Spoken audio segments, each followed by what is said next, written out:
Right.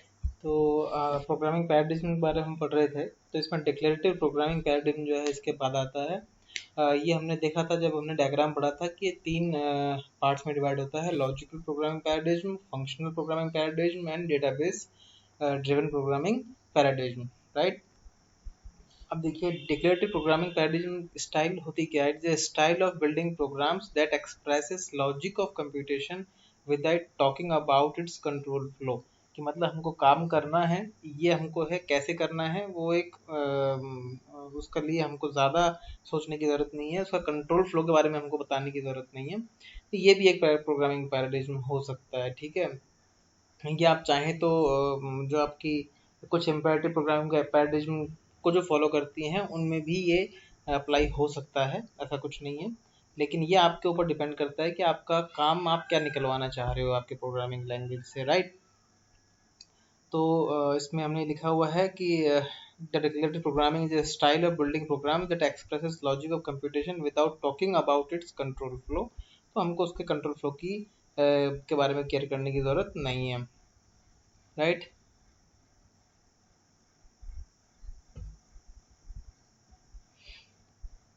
तो यही हमने इसमें पहले भी बात कर चुके थे। It focuses on what needs to be done rather than how it should be done. Right. तो हमको सिर्फ उसी पर जो है फोकस करना है।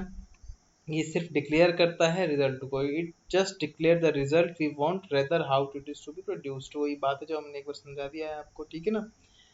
अब जब इसको हम और डीपर में जाते हैं तो आता है इसका first type, logic programming paradigm.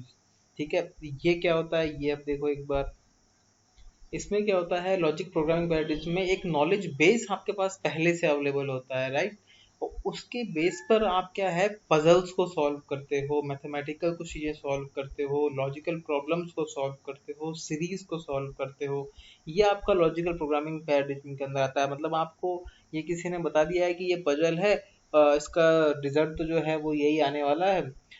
जैसे जैसे आपने क्यूब्स किए हैं तो सबको पता है कि क्यूब्स जो है वो हर सरफेस पर सेम कलर होना चाहिए, ये पजल होती है। तो सबको पता है what needs to be done. तो उसका बस यही ले दे के ये है कि आपके लिए पास पहले से नॉलेज होनी चाहिए कि क्यूब क्या होता है, सरफेसेस कितनी होती हैं इसमें। और वो नॉलेज बेस आपके पास पहले से होता है, उसके बेस पर आप जो है लॉजिक्स लिखते हैं ताकि आपका जो है काम वो जो है आप निकाल सकें, रिजल्ट जो है वो आप प्रोड्यूस कर सकें। सब ठीक है। तो ये जो हैं सारे के सारे।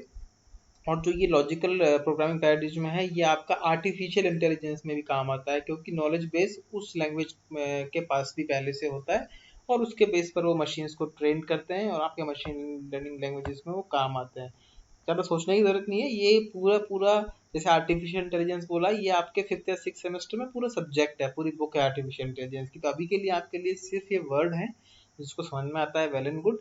कि मशीन्स को आप लर्न करवाते हैं। आर्टिफिशियल इंटेलिजेंस का मतलब ये है कि आप मशीन के पास गए तो मशीन आपके कुछ इंस्ट्रक्शंस को समझ सके, तो वो आर्टिफिशियली इंटेलिजेंस उसमें आ जाए, ना कि ह्यूमन इंटेलिजेंस जो हमारे अंदर होती है।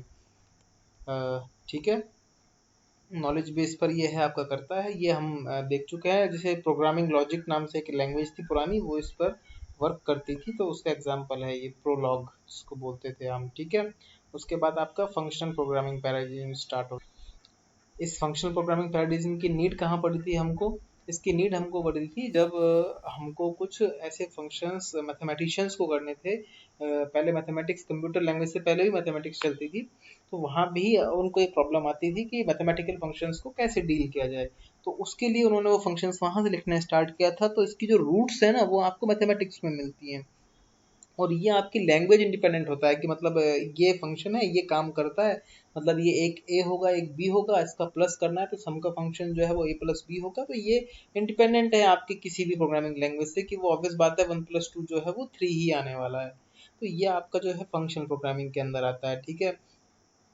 अब इसमें क्या होता है, एब्स्ट्रैक्शन बहुत अच्छे से हो जाता है कि आपको मान लीजिए ये तो सिंपल एडिशन था, आदमी देख के भी कर सकता है, लेकिन मान लो आपको क्यूब निकालने हैं और सिक्स डिजिट का क्यूब निकालना है, तो फिर उस केस में आपको प्रॉब्लम होगी। अगर किसी ने मैथमेटिकली ये फंक्शन लिखा हुआ है पहले से, तो आपको सिर्फ उसको इनपुट देना है, वो आपको आउटपुट देगा।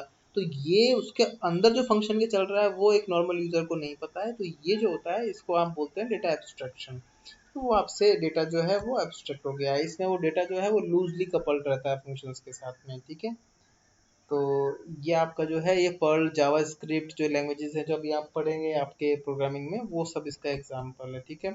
और भी हैं जैसे मशीन लर्निंग हो गई, developed by Robin Milner, JavaScript, Scala, Erlang, ये सारी लैंग्वेजेस के नेम्स हैं। ये आप इतना ज़्यादा इंपॉर्टेंट नहीं है, आप बस इसको थोड़ा सा आपको नॉलेज होनी चाहिए, कभी पूछ ले आपसे तो आपको पता होना चाहिए। उसके बाद आता है आपका डेटाबेस या डेटा ड्रिवन प्रोग्रामिंग अप्रोच। ये क्या है? ये डेटाबेस की प्रोग्रामिंग लैंग्वेजेस इसके अंदर आती हैं, जिससे आपके एसक्यूएल वगैरह आ गई, ये सब आ गई हैं।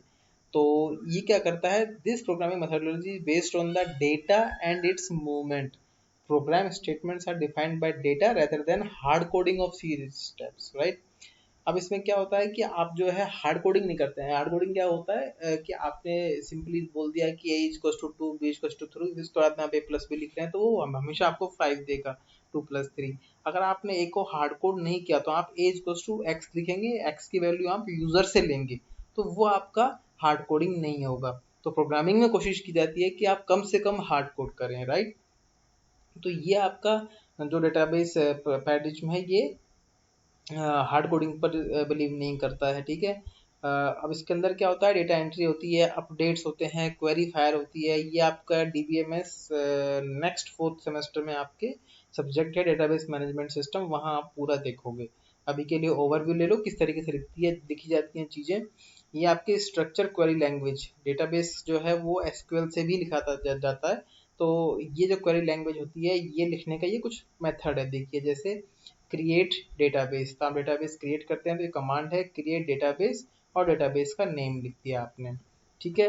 अब डेटाबेस बन गया, उसके अंदर आपको डेटा सेव करना है, तो ऐसे तो फेंक नहीं सकते हैं उसको, तो उसके लिए आपने टेबल बनाई, तो क्रिएट टेबल, और टेबल का नाम आपने लिखा एड्रेस, राइट। उसके अंदर फिर आप एड्रेस जो है उसके भी चीज़ें होती हैं बहुत सारी, जैसे उसका पर्सन का नाम, last name, address, city, state, बहुत सारी चीज़ें होती हैं। तो वो उसके अंदर के वेरिएबल्स हो गए, वो आप कैसे डिफाइन करते हैं, जैसे पर्सन आईडी। अब पर्सन आईडी क्या होनी चाहिए, इंटीजर होनी चाहिए, तो इंटीजर दे दिया है। अब लास्ट नेम फर्स्ट नेम जो है वो काफ़ी डिजिट्स का होता है, तो आपने उसको क्या किया है, वेरचर रखा है, मतलब आपने उसको वेरिएबल कैरेक्टर रखा हुआ है। अगर इसमें 5 कैरेक्टर आएगा तो इसका 200 साइज ना ऑक्यूपाई करके ये 5 ही लेगा, अगर ये 200 आएगा तो ये मैक्सिमम 200 तो लेगा ही लेगा। तो ये इस तरीके से आपने इसमें वेरिएबल्स को डिफाइन कर दिया है। तो मतलब कुल मिला के बात क्या हो गया है कि ये जो प्रोग्रामिंग लैंग्वेज है, स्ट्रक्चर्ड क्वेरी लैंग्वेज, ये आपकी डेटाबेस या डेटा ड्रिवन प्रोग्रामिंग अप्रोच के अंदर आएगी। और इसका जो मोटा मोटा स्ट्रक्चर अब आपने जब पैराडिज्म में देख लिए हैं, तो इसका स्ट्रक्चर किस तरीके से काम करता है। आपके पास एक फ्रंट हैंड होगा, एक आपके पास डेटाबेस होगा, बीच में प्रोग्रामिंग के लिए आप कोई भी लैंग्वेज होगी। आप फ्रंट एंड को प्रोग्रामिंग लैंग्वेज से कनेक्ट करेंगे, प्रोग्रामिंग लैंग्वेज उस डेटा जो आप क्वेरी कर रहे हैं या डेटा जो आप सेव करवा रहे हो, दो काम हो सकते हैं। तो वो सेव करवाएगी डेटाबेस के अंदर, डेटाबेस में वो डेटा सेव हो गया, फिर आप उस डेटा को कितनी भी बार यूज़ कर सकते हो। फिर आप क्या करोगे, आप एक जो है वो बटन बनाओगे आपके फ्रंट एंड पर, जैसे आप उस आपने बटन बताया व्यू स्टूडेंट्स की, टोटल स्टूडेंट कितने हैं, जैसे आपने बटन पे क्लिक किया वो प्रोग्रामिंग लैंग्वेज के पास गया, उसकी जो पीछे लिखी हुई है वहाँ लॉजिक लिखा हुआ है, उसमें क्वेरी लिखी हुई है select star from all students, वो फायर हुई आपके डेटाबेस के ऊपर। डेटाबेस ने वहाँ से एक चंक ऑफ डेटा लिया, उस डेटा को उसने शो कर दिया आपके फ्रंट एंड के ऊपर वाया योर प्रोग्रामिंग लैंग्वेज। तो ये मोटा मोटा स्ट्रक्चर रहता है किसी भी प्रोग्राम का, राइट। तो ये हम आगे भी देख लेंगे धीरे धीरे, अभी तो आपको बहुत बेसिक सी प्लस प्लस के बारे में ही देखना है, धीरे धीरे हम उसको पढ़ेंगे। ये तो आपका काफ़ी थ्योरेटिकल था, तो इस वजह से थोड़ा सा इसको आपने थोड़ा जल्दी लिया है, क्योंकि ज़्यादा इंपॉर्टेंट भी नहीं है। मैक्सिमम ये क्वेश्चन आ सकता है, what R programming paradigm, explain programming object oriented programming paradigm, क्योंकि आपका सब्जेक्ट है, ठीक है।